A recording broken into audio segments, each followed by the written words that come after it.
فمن حاجک فیہ من بعد ما جاءک من العلم، پس وہ شخص کہ جو جھگڑا کرے فیہ عیسیٰ علیہ السلام کے بارے میں، من بعد ما جاءک من العلم، بعد اس کے کہ اس کے پاس آ چکا ہو صحیح علم،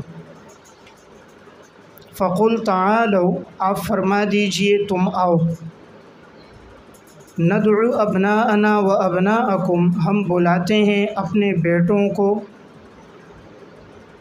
اور تم بلاؤ اپنے بیٹوں کو، ونساءنا و نساءکم، اور ہم بلاتے ہیں اپنی عورتوں کو اور تم بلاؤ اپنی عورتوں کو، وانفسنا و انفسکم، ہم بلاتے ہیں اپنی جانوں کو اور تم بلاؤ اپنی جانوں کو، ثم نبتہل، پھر ہم گڑ گڑا کے دعائیں مانگتے ہیں، ثم نبتہل، پھر ہم گڑ گڑا کے دعائیں مانگتے ہیں، فنجعل لعنت اللہ علی الکاذبین، اور ہم کریں گے جھوٹوں پر اللہ کی لعنت، ہم جھوٹوں پر اللہ کی لعنت کریں گے۔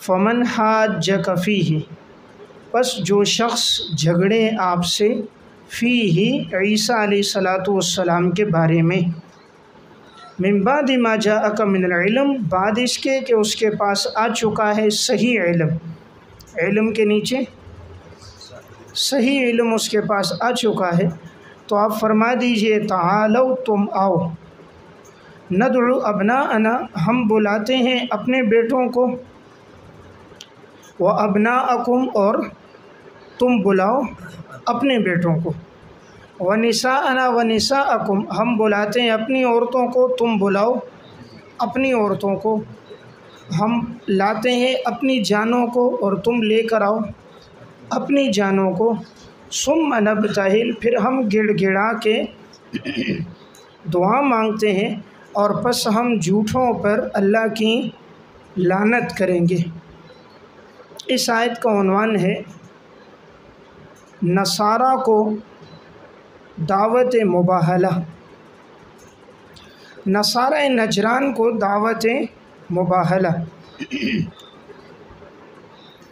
اس آیت شروع صورت میں نے یہ بات عرض کی تھی کہ نجران کا وفد آپ صلی اللہ علیہ وسلم کے پاس آیا تھا، حضور نے ان کو دعوت دی تھی، اب یہاں تک ان کو دعوت دی گئی، عیسیٰ علیہ السلام کے بارے میں تفصیلی احکامات آ گئے، لیکن اب اتنی وضاحت کے بعد بھی اگر وہ لوگ ایمان نہیں لاتے کہ عیسیٰ علیہ السلام کی والدہ کا بھی تذکرہ ہوا اور ان کی والدہ کا بھی تذکرہ ہوا، یعنی عیسیٰ علیہ السلام کی نانی کا تذکرہ ہوا، پھر عیسیٰ علیہ السلام کی والدہ حضرت مریم کا تفصیلی ذکر ہوا، حضرت عیسیٰ علیہ السلام کے معجزات اور حیات کا ذکر ہوا، اب اگر کوئی ابھی بھی ایمان نہیں لاتا تو ان کو دعوت مباہلہ دو۔ دعوت مباہلہ اس کو کہتے ہیں کہ تم اپنے آپ کو، اپنے بیٹوں کو، اپنی بیٹیوں، اپنی بیویوں کو، جو قریبی خاندان کے لوگ ہیں، تم انہیں بلاؤ، ہم اپنے بیٹوں، اپنی بیٹیوں، بیویوں کو بلاتے ہیں، پھر ایک میدان میں چلے جاتے ہیں اور وہاں پر بد دعا کرتے کہ مثلاً اگر اے اللہ ہم حق پر ہیں، اگر ہم حق پر ہیں تو اے اللہ تو ان پر عذاب لے کر آ جو ہمارے مخالف ہیں، اور اگر ہم حق پر نہیں ہیں تو اے اللہ تو ان پر عذاب لے کر آ، یعنی اپنے اوپر یہ تو بد دعا کی جاتی ہے دوسرے پر، یا اللہ ہم حق پر ہیں تو تو عذاب لے کر آ مخالفین پر، اور اگر ہم حق پر نہیں ہیں تو اے اللہ تو ہم پر عذاب لے کر آ۔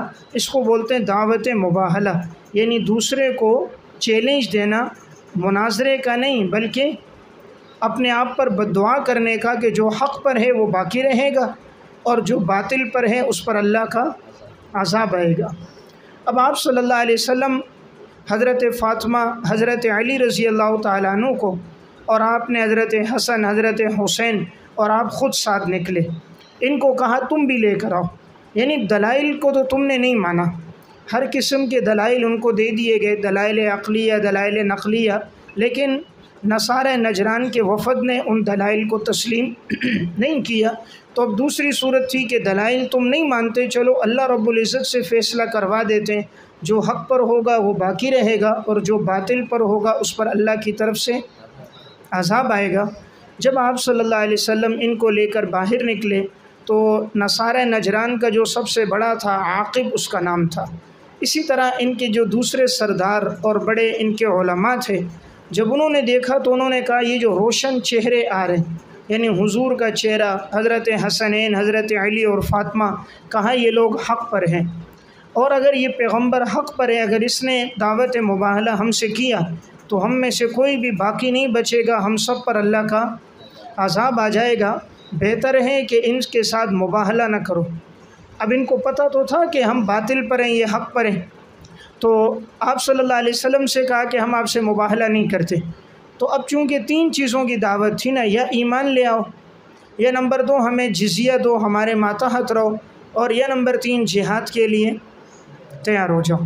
ایمان تو چلو نہیں لے کر آ رہے، تو اب انہوں نے کہا ہم جزیہ دیں گے، جتنا ٹیکس ہم پہ مقرر ہوگا ہم دے دیں گے، لیکن ہم دعوت مباہلہ نہیں کرتے۔ تو یہ سارے پیچھے ہٹ گئے، انہوں نے نہیں کیا۔ اگر یہ دعوت مباہلہ کر دیتے تو ان میں سے کوئی بھی پھر باقی نہ بچتا، سب پر اللہ کی طرف سے پھر عذاب آ جاتا، کیونکہ انہوں نے دلائل سننے کے بعد نبی آخر الزمان کو چیلنج کیا تھا، اس وجہ سے ان پر عذاب آتا، لیکن یہ سب پیچھے ہٹ گئے۔ اسی لیے اس آیت کو کہتے ہیں آیت مباہلہ۔ اب یہاں پہلی بات یہ سمجھیں کہ قرآن کریم میں یہاں یہ فرمایا گیا کہ فمن حاجہ کا، جو آپ سے جھگڑے عیسیٰ علیہ السلام کے بارے میں بعد اس کے کہ اس کے پاس واضح علم اور صحیح علم آ چکا ہے، یعنی دلائل دینے کے بعد دعوت مباہلہ۔ معلوم ہوا پہلے اسے دلائل دیں گے، اس کے ساتھ بحث و مباحثہ ہوگا، دلائل کے ساتھ اسے مطمئن کریں گے، نہیں ہوتا تب آخر میں دعوت مباہلہ ہوگا، یعنی گویا یہ ابتدا میں نہیں ہوگا۔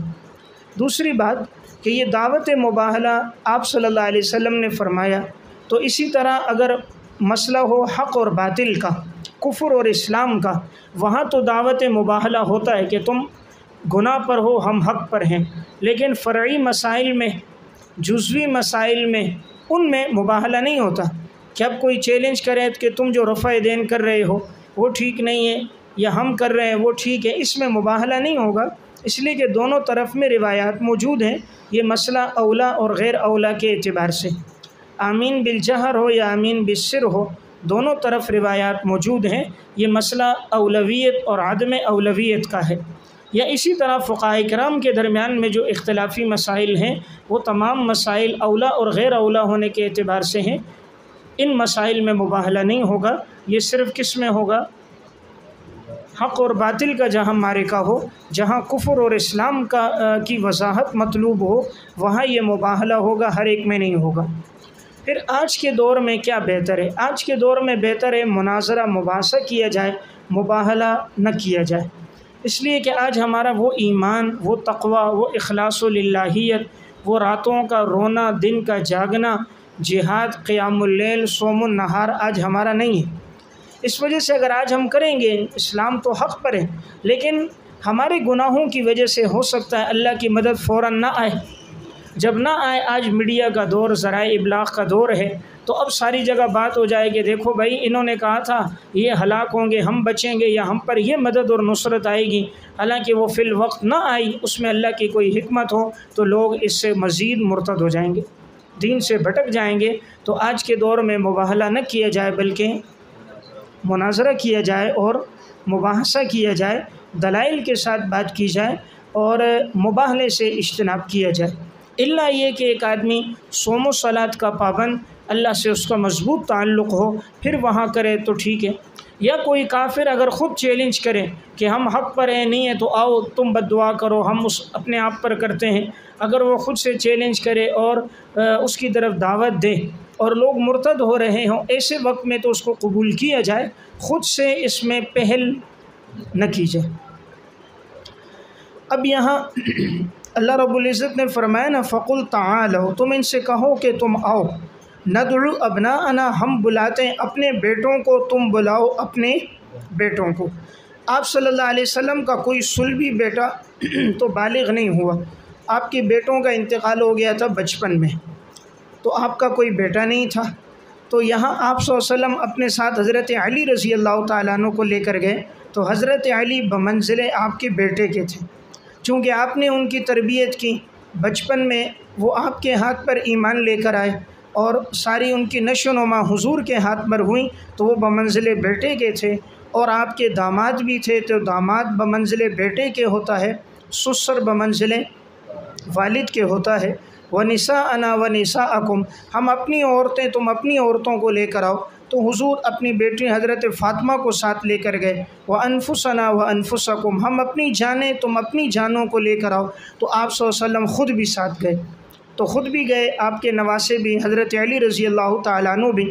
ثم نبتہل، پھر ہم گڑ گڑا کر دعائیں مانگیں گے اور ہم کہیں گے جھوٹے پر اللہ کی لعنت ہو۔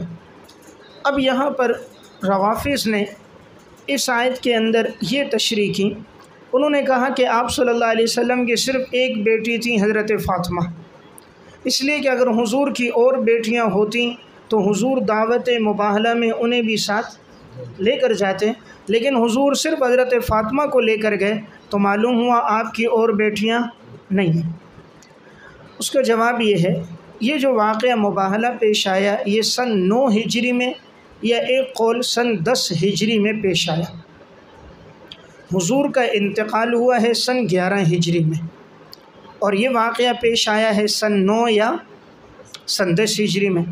اب اس وقت حضرت فاطمہ کے علاوہ حضور کی کوئی بیٹی زندہ نہیں تھی، آپ کی بقیہ تینوں بیٹیوں کا انتقال اس سے پہلے ہو چکا تھا۔ آپ صلی اللہ علیہ وسلم کی بیٹی رقیہ، ان کا انتقال سن 2 ہجری میں ہوا غزوہ بدر کے موقع پر، کہ حضرت عثمان رضی اللہ تعالیٰ عنہ اسی لیے غزوہ بدر میں شرکت نہ کر سکے کہ حضرت رقیہ بیمار تھیں، ان کی تیمارداری میں تھی وہ، اور آپ صلی اللہ علیہ وسلم نے ان کو خود اجازت عطا فرمائی تھی، فرمایا تھا تمہارے لیے اتنا حصہ ہوگا جتنا غزوہ بدر میں شرکاء کا حصہ ہے۔ تو جب حضور لوٹ کر آئے تھے تو خبر ملی تھی حضرت رقیہ کا انتقال ہو گیا، تو ان کا انتقال ہوا سن 2 ہجری میں۔ حضرت ام کلثوم رضی اللہ تعالیٰ عنہ، ان کا انتقال ہوا سن 7 ہجری میں۔ ام کلثوم جو حضور کی صاحبزادی ہیں، ان کا انتقال سن 7 ہجری میں ہوا۔ حضرت زینب کا انتقال سن 8 ہجری میں ہوا۔ تو آپ کی اب یہ تینوں بیٹیوں کا پہلے انتقال ہو گیا، تو کوئی باقی بچی ہے؟ تو حضرت فاطمہ کے علاوہ آپ کی کوئی بیٹی موجود نہیں تھی، اس لیے آپ صلی اللہ علیہ وسلم اپنی کسی اور بیٹی کو ساتھ لے کر نہیں جا سکے، اس لیے کہ موجود نہیں تھی۔ آپ کا کوئی بیٹا بھی نہیں، بیٹوں کا انتقال بچپن میں ہو گیا، اسی لیے حضور صرف حضرت فاطمہ کو لے کر گئے۔ تو یہ مطلب نہیں کہ آپ کی کوئی اور بیٹی نہیں تھی۔ اگر آپ کی بیٹی نہ ہوتی تو قرآن کریم میں اللہ رب العزت فرماتے ہیں یا ایھا النبی قل لازواجک وبناتک ونساء المؤمنین، اے نبی فرما دیجئے آپ اپنی بیویوں سے، اپنی بیٹیوں سے، بنات جمع کا صیغہ ہے نا، تو اگر آپ کی ایک بیٹی ہوتی تو قرآن جمع نہ کہتا بلکہ مفرد کا صیغہ کہتا۔ اب روافض حضور کی بیٹیوں کا انکار کیوں کرتے ہیں؟ اس لیے کہ اگر بیٹیوں کو مانیں گے تو دامادوں کو بھی ماننا پڑے گا، اور دامادوں کو وہ تسلیم نہیں کرتے، تو ان میں دوہرے داماد حضرت عثمان رضی اللہ تعالیٰ عنہ ہیں، جنہیں آپ صلی اللہ علیہ وسلم نے اپنی 2 بیٹیاں دیں، حضرت رقیہ اور حضرت ام کلثوم۔ تو جب حضرت علی رضی اللہ تعالیٰ عنہ کا مقام ہے کہ وہ حضور کے داماد ہیں، تو حضرت عثمان کا مقام ان سے بڑھ کر ہے، اس لیے کہ وہ حضور کے ڈبل داماد ہیں۔ اور حضور نے تو یہ بھی فرمایا تھا اگر میری اور بیٹیاں بھی ہوتیں تو یکے بعد دیگرے میں اسے بھی عثمان تیرے نکاح میں دے دیتا۔ تو اس لیے انہوں نے بیٹیوں کا انکار کر دیا کہ جب بیٹیاں نہ رہیں تو داماد بھی نہیں رہیں۔ اس پر اچھی کتاب ہے حضرت مولانا محمد نافع صاحب رحمۃ اللہ علیہ کی بنات اربعہ، تو اس میں حضور کی 4 بیٹیوں پر، تو انہوں نے آپ صلی اللہ علیہ وسلم کی بیٹیوں کا تذکرہ اہل سنت اور کتب روافض دونوں سے کیا ہے، اور ثابت کیا ہے کہ حضور کی 4 یہ بیٹیاں تھیں۔ بہرحال تو اس آیت کے اندر تذکرہ تھا مباہلے کا، ان ھذا لہو القصص الحق، یقیناً یہ واقعہ برحق واقعہ ہے، قصص واقعہ بیان کہ یقیناً یہ جس چیز کی وضاحت ہوئی ہے، یہ جو واقعہ بیان ہوا، یہ جو تفصیلات بیان ہوئیں، یہ برحق ہے۔ وما من الہ الا اللہ، نہیں ہے کوئی معبود سوائے اللہ کے۔ وإن اللہ لہو العزیز الحکیم، یقیناً اللہ غالب ہے، حکمتوں والا ہے۔ غالب ہے، جس چیز کا چاہے حکم دے۔ اب اللہ نے پہلے حکم دیا دلائل سے بات کرو، پھر حکم دیا مباہلے کا، تو اللہ غالب ہے، جو چاہے حکم دے سکتا ہے۔ مباہلے کا حکم کیوں دیا؟ اس میں حکمت ہے کہ اللہ رب العزت کو معلوم تھا کہ یہ باطل پر ہیں، یہ کبھی بھی اس کے لیے تیار نہیں ہوں گے، تو ان کا بطلان ظاہر ہو جائے گا۔ فَإِن تَوَلَّوْا، پس اگر وہ رو گردانی کریں، فَإِنَّ اللَّهَ عَلِيمٌ بِالْمُفْسِدِينَ، تو یقیناً اللہ تعالیٰ فاسدوں کو جاننے والا ہے۔ اب یہ لوگ فاسد ہیں نا، زمین میں فساد کر رہے ہیں، جو اللہ رب العزت کو یکتا نہ مانے، اللہ کے لیے اولاد مانے، آپ صلی اللہ علیہ وسلم کو نبی آخر الزمان نہ مانے، وہ مفسد فی الارض ہے۔ تو اللہ نے فرمایا یہ لوگ زمین میں فساد کر رہے ہیں اور میں ان فسادیوں کو جانتا ہوں۔ قل یا اہل الکتاب، اہل کتاب کو دعوت توحید۔ قل یا اہل الکتاب، اے اہل کتاب، تعالوا الی کلمۃ، آؤ ایک کلام کی طرف، آؤ ایک کلام کی طرف، سواء بیننا و بینکم، جو ہمارے اور تمہارے درمیان برابر ہے، بریکٹ میں مسلم ہونے میں، مسلم ہونے میں جو ہمارے اور تمہارے درمیان برابر ہے۔ اللہ نعبد الا اللہ، کہ ہم نہیں عبادت کریں گے سوائے اللہ کے، ولا نشرک بہ شیئا، اور نہیں ہم اللہ کے ساتھ کسی کو شریک ٹھہرائیں گے، ولا یتخذ بعضنا بعضا، اور نہ بنائے ہم میں سے بعض بعض کے لیے رب، ہم میں سے بعض بعض کو رب نہ بنائے، من دون اللہ، اللہ کو چھوڑ کر۔ فَإِن تَوَلَّوْا، زجر، پس اگر وہ رو گردانی کریں، فَقُولُوا اشْهَدُوا، تو کہہ دو ان سے کہ تم گواہ رہو، بِأَنَّا مُسْلِمُونَ، یقیناً ہم تو فرما برداروں میں سے، یقیناً ہم اطاعت گزاروں میں سے، فرما برداروں میں سے۔ دیکھیں یہاں اہل کتاب کو دعوت توحید ہے۔ اللہ رب العزت نے فرمایا کہہ دیجئے ان اہل کتاب سے کہ تعالوا الی کلمۃ، آؤ تم ایک کلام کی طرف۔ یہاں کلمہ ذکر ہے، مراد کلام ہے، کلمہ بول کر کلام مراد ہے۔ یہ ایسے جیسے ہم کہتے ہیں کلمہ توحید، کلمہ شہادت، کلمہ تو مفرد کو کہتے ہیں، حالانکہ وہ تو پورا کلام ہے۔ لا الہ الا اللہ محمد الرسول اللہ، یہ کلمہ کلام ہے، کلام ہے نا، کلمہ تو مفرد کو کہتے ہیں، تو یہاں ذکر کلمے کا مراد کلام۔ تو کلمہ کیوں لفظ لایا؟ اس لیے لایا کہ کلمہ مفرد یعنی ایک بات کی طرف آؤ کہ ہم جمع ہو جائیں، وہ ایک بات توحید، جس کو تم تسلیم کرتے ہو، آؤ اس ایک بات پر اتفاق کرتے ہیں، آؤ اس ایک بات اور ایک کلام کی طرف جو ہمارے اور تمہارے درمیان میں برابر ہے۔ کس چیز میں برابر ہے؟ مسلم ہونے میں، تسلیم کرنے میں۔ ہم بھی اسے تسلیم کرتے ہیں اور تم بھی اسے تسلیم کرتے ہو۔ اللہ نعبد الا اللہ، تفسیر کلمہ۔ اب وہ کلمہ کون سا ہے جس کی دعوت دی جا رہی ہے؟ اس کی تفسیر یہ ہے کہ ہم عبادت نہیں کریں گے سوائے اللہ کے، اور ہم اللہ کے ساتھ کسی کو شریک نہیں ٹھہرائیں گے، اور ہم میں سے بعض دوسرے بعض کو رب نہیں بنائیں گے۔ رب بنانے کا مطلب کیا ہے؟ حضرت عکرمہ فرماتے ہیں ان ھذا الاتخاذ هو سجود بعضهم لبعض، روح المعانی، ان ھذا الاتخاذ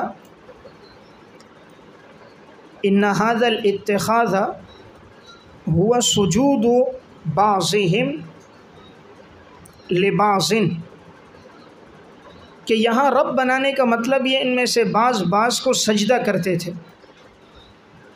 بعض بعض کو سجدہ کرتے تھے، تو اس سے منع کیا کہ تم رب نہ بناؤ، یعنی اللہ کے علاوہ کسی اور کو سجدہ نہ کرو۔ یا یہ تحلیل اور تحریم میں انہیں رب مانتے تھے کہ ان کے جو پیشوا تھے مقتدی، تو ان کو یہ اختیار تھا، وہ جس چیز کو چاہیں حلال کریں، جس کو چاہیں حرام کریں، تو منع کر دیا گیا ہم میں سے کوئی کسی کو رب نہ بنائے، کیونکہ حلت اور حرمت کا اختیار رب کو ہے، اللہ کے علاوہ کسی اور کے لیے یہ اختیار نہیں ہے۔